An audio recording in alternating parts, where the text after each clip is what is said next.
My name is Krie Lopez. I'm the founder of Messy Bessy and House Foundation. I'm here to tell you 3 stories on how to build a social enterprise that's inclusive to women of all backgrounds.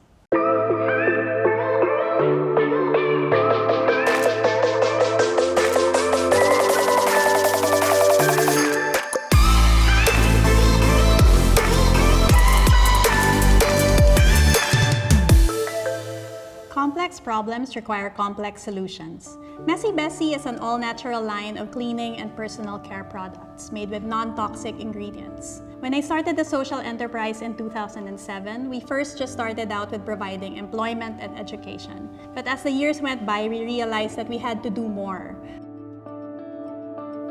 We were quite relentless in getting it right because at the back of our minds, we knew that there are more than 5 million at-risk Filipino youth. These are youth who are out of school, out of decent work, and are constantly at risk of abuse, incarceration, trafficking, or extreme poverty. So what we've done is considered pretty radical by some. Over half of our employees are often seen as unskilled laborers because they don't have diplomas, they don't have gainful work experience, or come from communities and predicaments that can often deem them as unemployable. The women in our program, in particular, tend to be more vulnerable to the hostilities that come with poverty, like abuse. We need to dismantle the thinking that poverty is purely just an economic disadvantage. Growing up in an environment where you're constantly in fight or flight mode has been proven to create invisible setbacks that go well beyond just a shortage of material opportunities. And of course, in Messy Bessy, we believe that these women deserve the privilege to fight for themselves, to uplift themselves, and to succeed. Their past doesn't have to define who they are or who they can be. Ako po si Jozel, graduate ng Messy Bessy at House Foundation. 8 years na po sa Messy Bessy. Nung pagka-graduate ko po ng high school, walang kasiguraduhan kung makapag-aral ako ng college kasi hindi naman po kaya ng pamilya ko na i-support yung pang-tuition fee ko. Sobrang sakto po yung programa ni Messy Bessy. Nung nakapasok po ako sa program ni Messy Bessy, nag-take po ako ng risk na umalis po ako sa comfort zone ko. Umalis po ako sa bahay namin sa Laguna and nagpunta po sa Manila para makapag-aral po ng college. The first step in building a social enterprise, or anything for that matter, is to just show up, even if you don't know what you're doing. There were a lot of times when we really wanted to give up, a lot of times when we thought the program wasn't working. But we thought to ourselves, how could we not show up when we're working alongside these strong girls who didn't let far worse challenges stop them from forging on?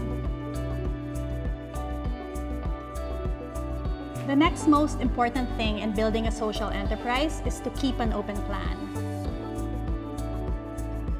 Never assume you know what the problem is. You need to leave all your expectations and assumptions behind and be open to continuously redefining the problem as you go.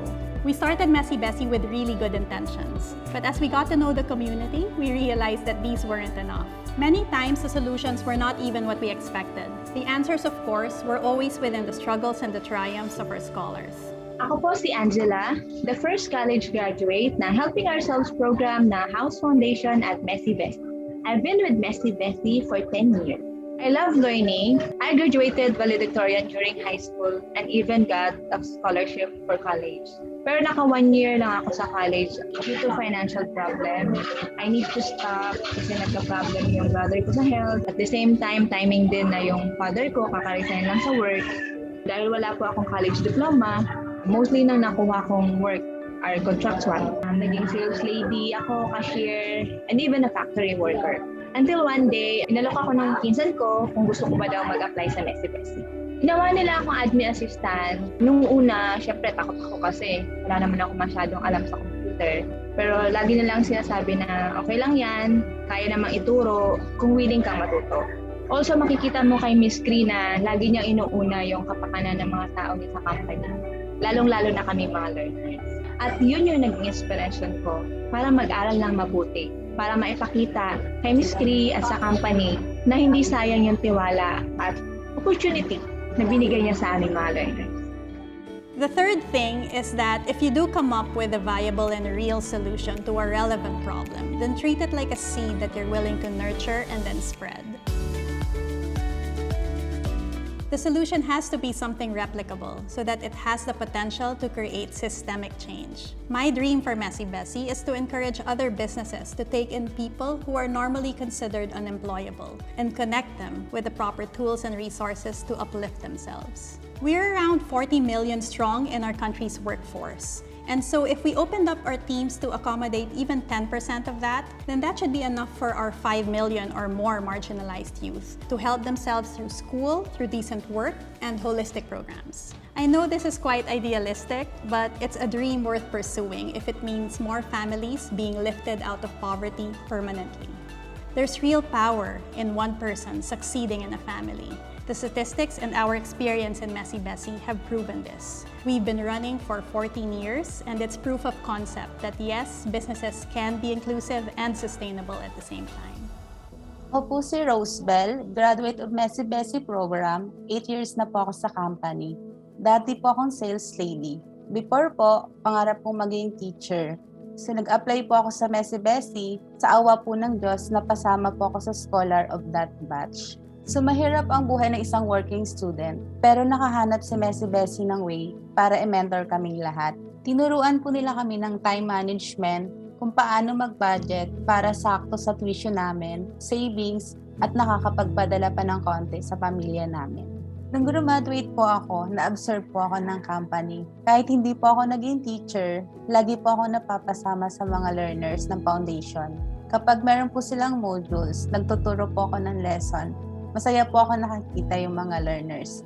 Pangarap kong madami pang learners ang makakuha ng ganito pang opportunity. More than our products, Messy Bessy is all of us on our team. Our scholars who are thriving against all odds, and our teams who have taken on these huge age-old challenges with relentless creativity and passion. Our goal is for each of our graduates to obtain a job of their choice. Many of them actually opt to stay with us, feeling compelled to see the younger scholars succeed. Angiela, our first graduate, is one of them. She now leads a sales team and sits on the board of our nonprofit.